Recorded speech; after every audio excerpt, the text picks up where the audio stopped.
Dalam mazhab Hanafi, rukun nikah itu hanya satu.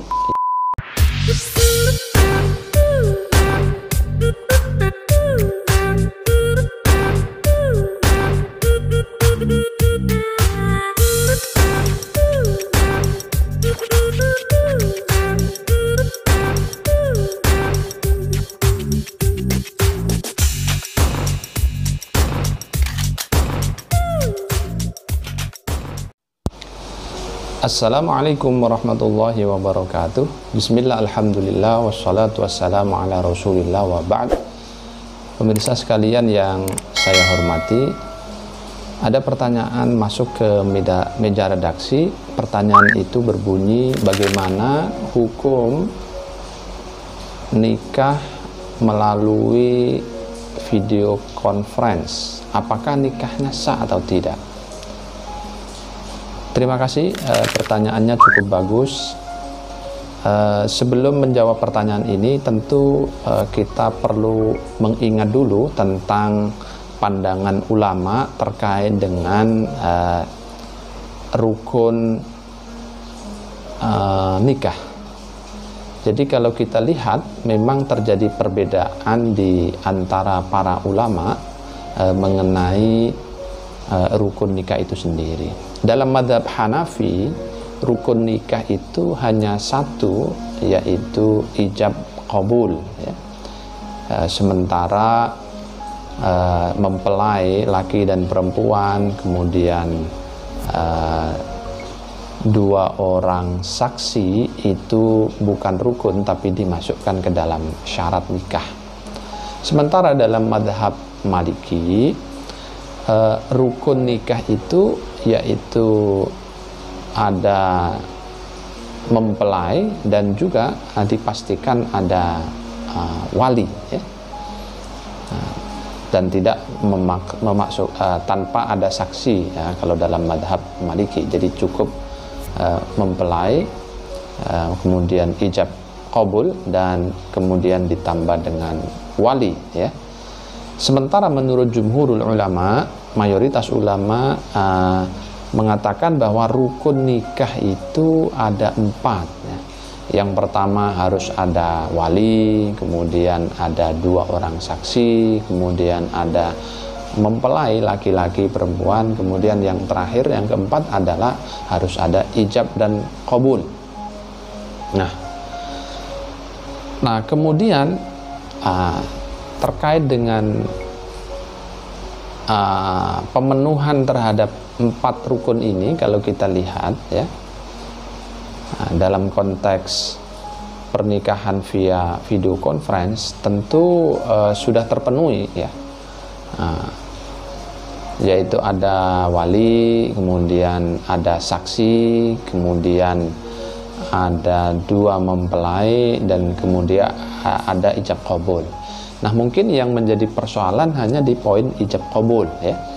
Apalagi para ulama juga mempersyaratkan sahnya ijab qabul itu sendiri. Misalnya yang pertama, ijab qabul itu harus dipastikan dilakukan di dalam satu majelis. Kemudian yang kedua, ada kesesuaian lafadz antara lafadz ijab dan lafadz qabulnya. Kemudian yang ketiga, ya, seorang wali atau wakilnya, ya, itu tidak boleh menarik ucapan ijabnya sebelum qabulnya diucapkan oleh mempelai laki-laki, ya. Kemudian yang terakhir, itu tidak ada tenggang waktu yang lama antara sighat atau redaksi ijab dan qabul. Nah, kalau persyaratan 3 terakhir itu mungkin bisa dipenuhi dalam konteks pernikahan via video conference. Tetapi yang agak masalah mungkin yang pertama, ya, syarat di dalam satu majelis. Nah, kalau kita lihat, ya, di dalam buku-buku fikih memang juga terjadi perbedaan pendapat. Yang dimaksud dengan fi majlisin wahidin, ya, ijab qabul yang dilakukan dalam satu majelis itu maksudnya apa? Paling tidak ada 2 pendapat. Yang pertama yang dimaksud dengan satu majelis itu adalah fi makanin wa waqtin wahid, yaitu tempat dan waktunya sama. Nah, Tapi pendapat kedua ada yang mengatakan fi waqtin wahidin, di waktu yang sama walaupun tempatnya bisa jadi berbeda. Nah, ini terjadi perbedaan argumentasi dan alasan di antara para ulama di dalam memaknai fi majlisin wahidin atau dalam satu majelis tadi. Nah, kalau mengikuti pendapat yang kedua, artinya video conference kan dilakukan dalam momentum atau dalam waktu yang sama, hanya saja tidak dilakukan di tempat yang sama. Nah, ini adalah pendapat yang mengatakan majelis wahid itu adalah dalam waktu yang sama, dalam momentum yang sama, itu adalah pendapatnya Imam Abu Hanifah. Oleh karena itu, kalau merujuk ke pendapat yang kedua ini, yang itu adalah mengikuti pendapatnya Abu Hanifah, tentu nikah via video conference secara fikih bisa disahkan atau bisa dihukumi sah, ya. Tapi kalau mengikuti madhab yang pertama yang mengatakan dan memaknai majelis wahid, satu majelis itu dengan waktu dan tempat yang sama, nah tentu tidak sah karena tempatnya kan tidak satu majelis, bisa berbeda tempat, yang satu ada di satu titik, kemudian mempelai satunya ada di titik yang lain. Nah, tentu kalau mengikuti madhab yang pertama tidak sah. Nah, kalau kita telusuri memang rukun ijab qabul ini, kalau kita lihat di dalam Al-Quran tidak ada, ya, nas yang sharih menjelaskan nikah itu harus ada ijab qabul, tidak ada. Sehingga adanya rukun ijab qabul ini, kalau kita perhatikan, itu adalah hasil ijtihad para ulama. Kenapa ijab dan qabul itu penting dan dimasukkan oleh para ulama di dalam salah satu rukun nikah? Karena dalam rangka untuk ihtiyat, hati-hati, preventif, agar tidak terjadi penipuan, tidak terjadi, kalau dalam bahasa fikihnya, gharar, ya, ada unsur penipuan. Jangan-jangan kalau tidak ada ijab qabul dianggapnya main-main, gitu ya. Lalu yang satu bisa menipu yang lain. Itu diantara alasan kenapa para ulama memasukkan ijab qabul di dalam salah satu rangkaian rukun nikah.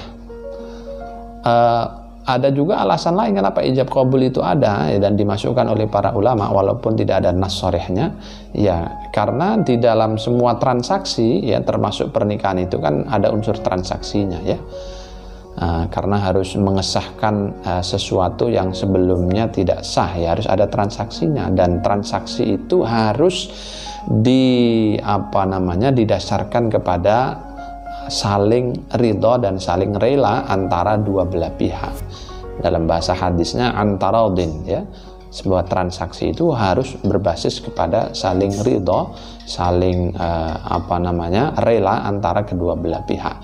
Nah, bukti dari saling ridho itu ya harus ada akad ijab dan qabul. Karena itu ijab dan qabul ini dimasukkan ke dalam rangkaian rukun nikah oleh jumhurul ulama. Nah, dengan demikian kembali kepada pokok pertanyaan tadi, bisa kita simpulkan bahwa nikah via video conference secara fikih itu bisa dihukumi sah jika merujuk kepada pendapat yang mengatakan bahwa fi majlisin wahidin dalam konteks ijab qabul itu adalah fi waktin wahidin atau dalam waktu momentum yang sama walaupun tempatnya berlainan, tempatnya berjauhan.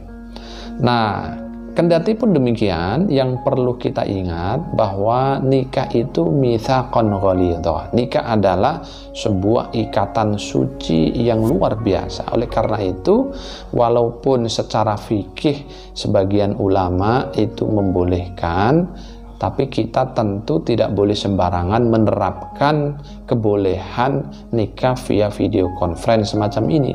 Harus diperhatikan kondisinya.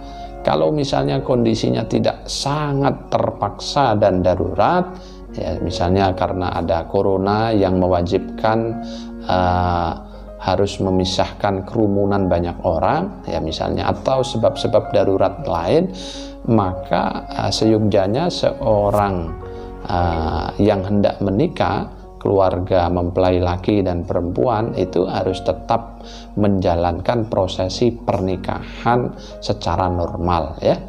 Jadi bertemu, ada ijab kabul di satu tempat, di satu waktu, ya 4 syarat ijab kabul tadi harus dipenuhi sebaik-baiknya. Jadi harus tetap hati-hati, kita gunakan dalam kondisi yang darurat saja. Nah, yang kedua, kenapa harus hati-hati? Karena nikah itu sesuatu yang sakral dan momentum seumur hidup, karena itu harus diabadikan terutama bagi kedua mempelai. Ya, jangan sekali nikah kemudian prosesnya tanpa ada udzur dan darurat yang memaksa untuk video conference, lalu ya sudahlah video conference saja. Tidak begitu juga, ya.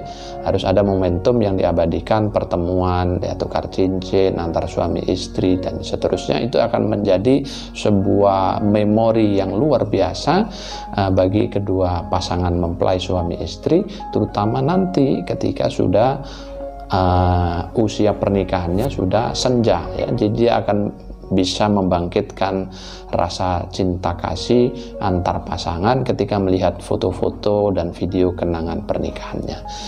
Jadi sekali lagi, kendati pun secara fikih menurut sebagian ulama dibolehkan pernikahan video conference dengan beberapa argumentasi yang sudah disampaikan di depan tadi, kita harus tetap berhati-hati dan menggunakan kebolehan ini dalam kondisi yang darurat saja. Demikian, mudah-mudahan ada manfaatnya, ada gunanya. Wal-afu minkum. Assalamualaikum warahmatullahi wabarakatuh.